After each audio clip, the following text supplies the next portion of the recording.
Hello दोस्तों, last video में हमने पढ़ा जिसमें कि हम चैप्टर 14 के बारे में पढ़ रहे थे। उसमें था कि किस प्रकार से जो होम रूल मूवमेंट चला और जो होम रूल लीग का तिलक और जो बेसेंट थे यानी बेसेंट थे उनके द्वारा किस प्रकार से इसकी स्थापना की गई, जिसके बारे में हमने पढ़ा। और किस प्रकार से बाद में इसको ब्रिटिश गवर्नमेंट के द्वारा या फिर ब्रिटिश इंडियन गवर्नमेंट के द्वारा इसको सप्रेस कर दिया गया, तो वो भी हमने पढ़ा कि क्या क्या इसके मेन कारण रहे फेलियर के और क्या क्या इसके इंपॉर्टेंस के कारण। और उसमें हमने पढ़ा था कि जो गांधी जी थे वो भी अपनी एक न्यू स्ट्रेटेजी लेके भारत में आए थे। तो इसके बारे में ही हम अगले या फिर इस वीडियो में पढ़ेंगे, जिसमें कि हम चैप्टर 15 में पढ़ेंगे कि आज इमरजेंसी ऑफ गांधी, जिसमें हम फर्स्ट अगर आज हम पढ़ने वाले हैं तो हमारे जो मोंटफोर्ट रिफॉर्म्स थे या फिर जो मॉन्टेग्यू क्लेम्सफोर्ड रिफॉर्म थे जो कि 1919 में भारत में आए थे, उसके बारे में हम पढ़ने वाले हैं, जो कि एक प्रकार से कॉन्स्टिट्यूशनल काउंसिल काउंसिल जो रिफॉर्म्स थे उनके बारे में हम आज पढ़ेंगे। और जिसके बारे में हम अगले वीडियो में नेक्स्ट अगर हम जो गांधी जी हैं उनके बारे में पढ़ेंगे, जिसमें कि वाई अगर हम स्टार्टिंग करते हैं कि वाई नेशनलिस्टिक रिसर्जेंस नाउ, कि अचानक से ऐसी क्या क्या प्रॉब्लम्स हुई जिसकी वजह से जो नेशनलिस्ट थे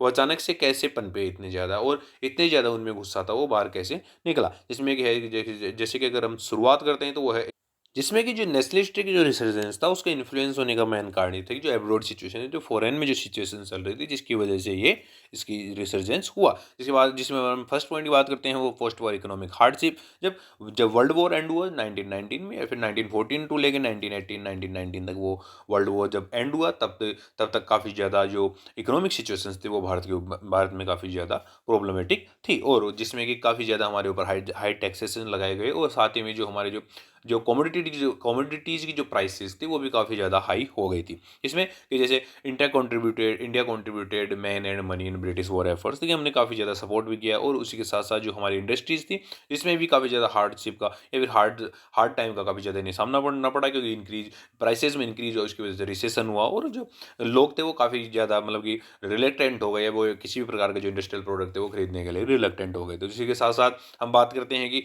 जो वर्कर्स और आर्टिसंस थे तो उनके लिए अनएम्प्लॉयमेंट का दौर वैसे ही चल रहा था, तो वो काफ़ी ज़्यादा और बढ़ गया था। और जो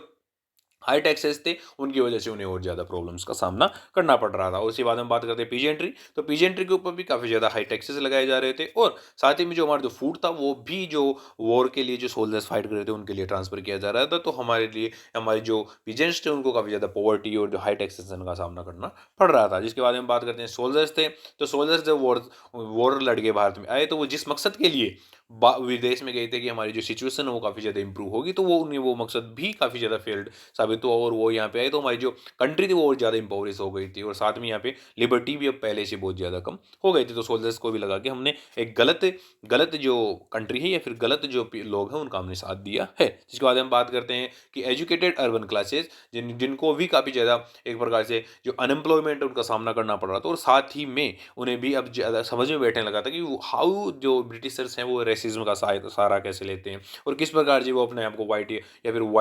वाइट्स जो पीपल्स हैं उनको अपने आप को सुपीरियर बताते हैं और जो इंडियंस हैं उनको एक प्रकार से बैकवर्ड पीपल्स बताते हैं। जिसके बाद हम बात करते हैं सेकंड पॉइंट की, जिसमें कि expectations of political gains for cooperation in the war, कि हमें लगा था कि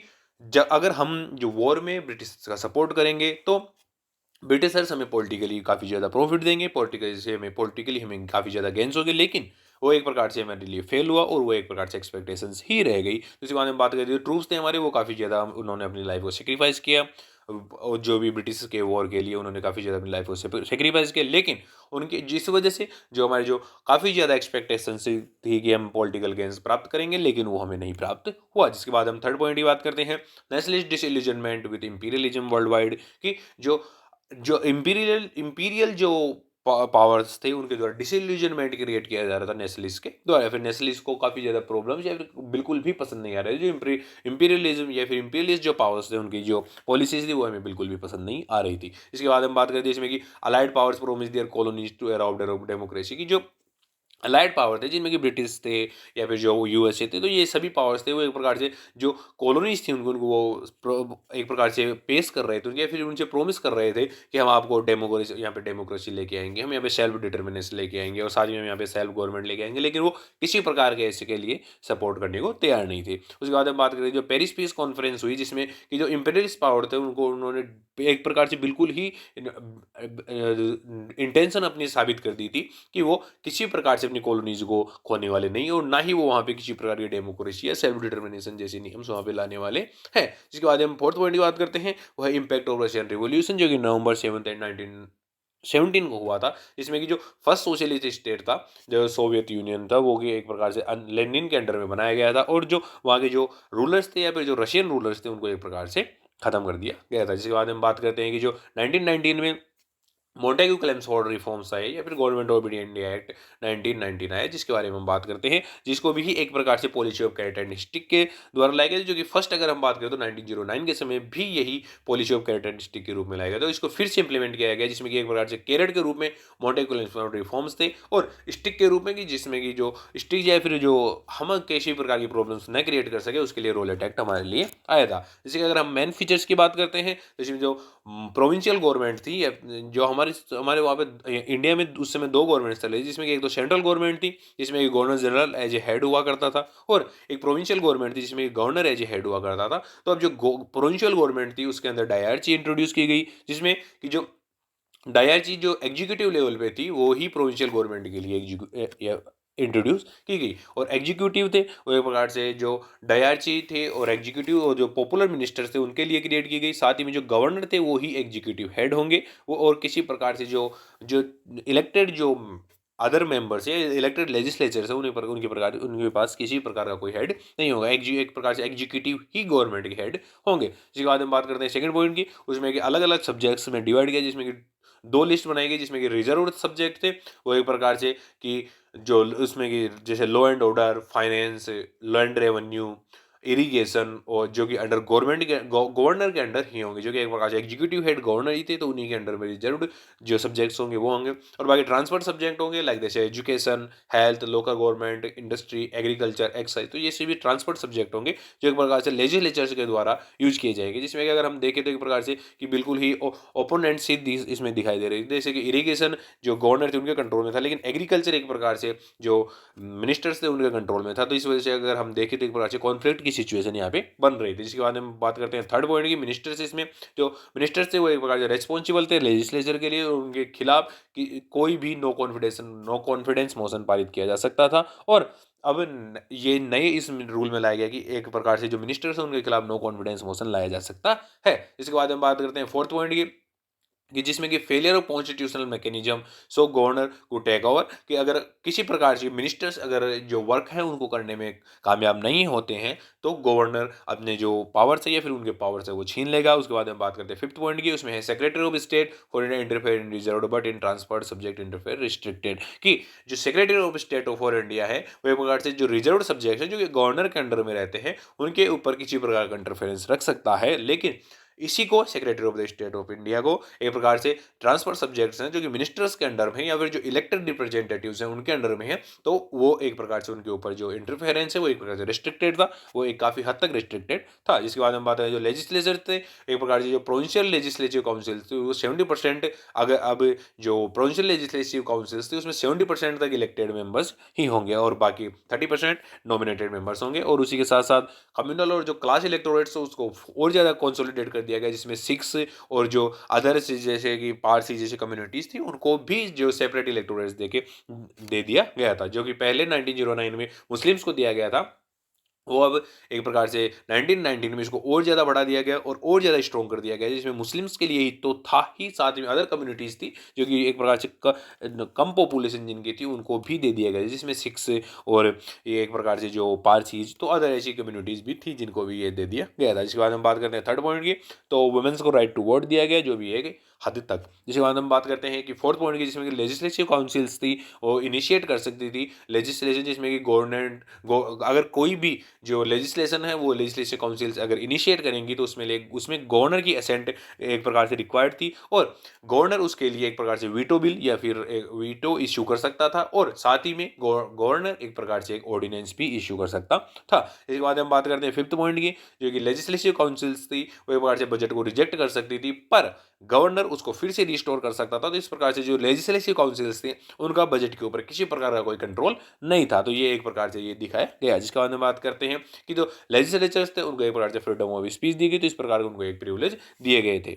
ये हमने बात की प्रोविंशियल गवर्नमेंट की, और हम आगे बात करते हैं कि सेंट्रल गवर्नमेंट की, जिसमें हम फर्स्ट पॉइंट बात करते हैं कि central government still without responsible government, जिसमें कि हम बस सबसे पहले बात करते हैं एग्जीक्यूटिव, तो as a governor general of India या फिर वाइसरॉय एक प्रकार से चीफ एग्जीक्यूटिव ऑफिसर थे, और जो ही मेन एक प्रकार से जो सेंट्रल गवर्नमेंट के जो एग्जीक्यूटिव हेड हुआ करते थे। उसके बाद में बात करते हैं कि इसमें 2 लिस्ट बनाई गई, जिसमें फर्स्ट सेंट्रल के लिए और दूसरी प्रोविंशियल लिस्ट बनाई गई। और साथ ही साथ में अब जो वाइसरॉय थे उनके एग्जीक्यूटिव काउंसिल्स में जो 8 मेंबर्स होते थे, उनमें से 3 अब इंडियंस होंगे। और नेक्स्ट अगर हम फोर्थ पॉइंट की बात करते हैं, वो गवर्नर जनरल का रिजर्व्ड जो सब्जेक्ट्स हैं प्रोविंसेस के, उनके ऊपर फुल कंट्रोल होगा। जो गवर्नर के अंडर में आते थे, उसके ऊपर गवर्नर जनरल अपने पावर्स पूरी तरह से उनको कंट्रोल में रख सकते थे। उसके बाद हम फिफ्थ पॉइंट की बात कर सकते हैं, जिसमें ये जो गवर्नर जनरल ऑफ इंडिया है वो कट इन ग्रांट्स को भी रिस्टोर कर सकता है, जो कि एक प्रकार से मिनिस्टर्स के द्वारा उन्हें कट किया जाता था, वो उनको वो जो गवर्नर जनरल ऑफ इंडिया है वो उसको रिस्टोर कर सकते हैं। जिसके बाद हम बात करते हैं कि लेजिस्लेचर्स के पास क्या क्या पावर्स थे। उनके प्रकार से कि एक बाइकैमरल अरेंजमेंट दिया गया है, जिसमें कि अब 2 सभाएं होंगी। और 2 सभाओं में अगर हम बात करते हैं तो लोअर हाउस होगा, जिसको सेंट्रल लेजिस्लेटिव असेंबली जाना जाएगा या फिर उसी नाम से जाना जाएगा, जिसमें 145 मेंबर्स होंगे। और साथ ही में अपर हाउस होगा, जिसको काउंसिल ऑफ स्टेट्स के रूप में जाना जाएगा, जिसमें 60 मेंबर्स होंगे। उसके बाद हम बात करते हैं सेकंड पॉइंट की, जिसमें कि काउंसिल ऑफ स्टेट है उसका 5 साल का टेन्योर होगा या फिर 5 साल का टर्म होगा, जिसमें कि केवल मेल मेंबर्स ही होंगे। और अगर हम बात करें सेंट्रल लेजिस्लेटिव असेंबली या फिर लोअर हाउस की, जिसका 3 साल का टेन्योर होगा, और उसमें इस प्रकार का कोई भी शर्त नहीं रखी गई थी जिसमें कि मेल या फीमेल मेंबर्स ही यहाँ पे होंगे, जिसमें कि दोनों में एक प्रकार से मेंबर्स हो सकते हैं। उसके बाद में बात करते हैं कि जो थर्ड पॉइंट की बात करते हैं कि the legislatures can ask questions. अब आस्क क्वेश्चंस पूछ सकते हैं, और साथ ही में वो एक प्रकार से सप्लीमेंट्री जो एडजर्नमेंट मोशंस है वो पास कर सकते हैं। और साथ में कि वो जो पार्ट है, ये सम कुछ पार्ट के जो बजट का कुछ पार्ट है वहीं पे भी वोट कर सकते हैं। एक प्रकार से कि वो अब जो लेजिस्लेचर्स हैं जो इलेक्ट कर किए जा रहे हैं, वो एक प्रकार से क्वेश्चंस पूछ सकते हैं, साथ में सप्लीमेंट्री क्वेश्चंस पूछ सकते हैं, साथ में वो एडजर्नमेंट मोशंस भी पास कर सकते हैं, और साथ ही में वो बजट का भी कुछ एक पार्ट एक प्रकार से वोट उसके ऊपर वोट कर सकते हैं। लेकिन अगर हम बात करें तो जो बजट का 75% पार्ट था वो अभी भी बिल्कुल भी वोटेबल नहीं था, जिसमें कि 25% या फिर कुछ पार्ट जो हमने पहले बात की, तो कुछ पार्ट या फिर 25% पार्ट ही था जो एक प्रकार से वोटेबल था। जिसके बाद हम बात करते हैं गवर्नमेंट ऑफ इंडिया एक्ट 1919 की, जिसमें कि जो secretary of the state for India है, अब वो एक प्रकार से बिल्कुल भी इंडिया के जो बजट्स हैं वहाँ से उसके लिए सैलरीज नहीं जाएंगी। वो एक प्रकार से ब्रिटिश एक्सचेकर्स हैं, वहीं से ही उनको सैलरी मिलेगी। इंडिया से अब एक प्रकार से किसी प्रकार को उनको से जो secretary of state for India उनको सैलरी नहीं दी जा सकती है। इसके बाद हम बात करें इसके ड्रॉबैक्स क्या रहे, जिसमें कि जो फ्रेंचाइज थी या फिर जो एडल्ट फ्रेंचाइज थी वो एक प्रकार से लिमिटेड थी। जिसमें कि हम बात करते हैं कि अगर अब भारत की 260 मिलियन पॉपुलेशन थी, उनमें से सिर्फ और सिर्फ 1.5 मिलियन जो पॉपुलेशन थी उनको केवल इलेक्टोरेट्स या फिर उनको एज ए वोटर्स माना जाता था। बाकी के जो पॉपुलेशन थे उनको बिल्कुल भी किसी प्रकार का कोई वोटिंग राइट नहीं दिया गया था। तो एक प्रकार से जो फ्रेंचाइज थी वो काफ़ी ज़्यादा लिमिटेड थी, एक प्रकार से कि बिल्कुल ही न के बराबर जो फ्रेंचाइज थी वो दी गई थी। उसके बाद हम बात करते हैं तो legislation note have control over the viceroy and executive councils. जो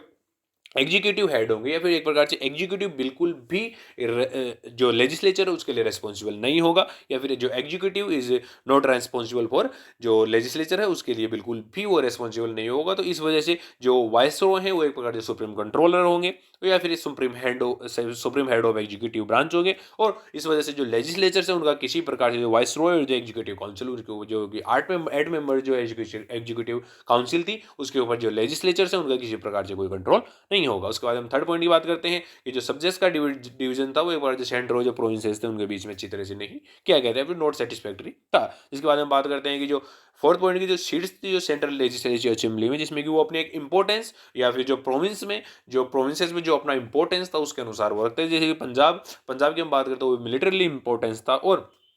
बॉम्बे की बात करते हैं तो वो कमर्शियल इंपॉर्टेंस था। इस वजह से तो वहाँ पे जो सीटें थी वो ज़्यादा रखी गई थी और बाकी अदर थे उनको कम जो महत्व दिया गया था। उसके बाद हम बात करते हैं फिफ्थ पॉइंट की, जो सब्जेक्ट्स का जो डिवीजन था एक प्रकार से जो प्रोविंसेस के लेवल के ऊपर जो सब्जेक्ट्स का डिवीजन था वो एक प्रकार से इरेशनल किया गया था। जैसे कि हमने पहले बात की कि इरीगेशन थी वो एक प्रकार से गवर्नर की या फिर जो रिजर्व सब्जेक्ट थे उनमें रखी गई थी, और जो एग्रीकल्चर थी एक प्रकार से वो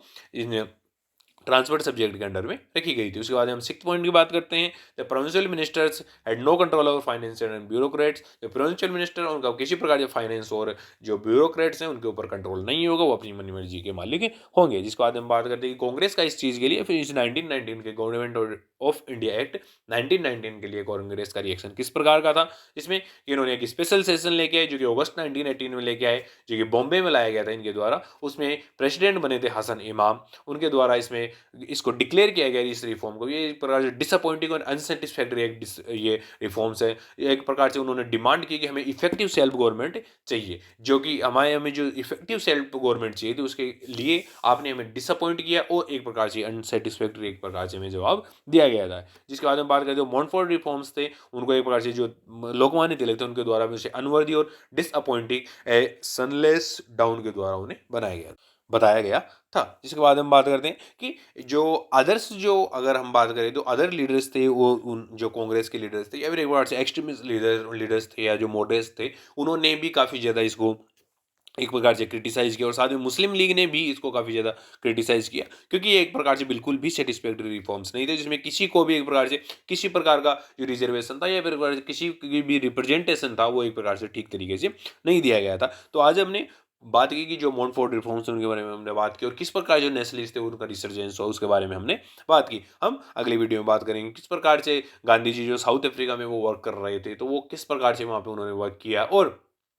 कैसे गांधी जी का एक प्रकार से इमरजेंस हुआ और गांधी जी कैसे भारत में पहुंचे और किस प्रकार से उन्होंने अपने जो नेक्स्ट जो आंदोलन थे या फिर जो भारत के अंदर जो सत्याग्रह का जो नया कॉन्सेप्ट था वो लेके आए थे, उसके बारे में अगली वीडियो में हम बात करेंगे। Thank you.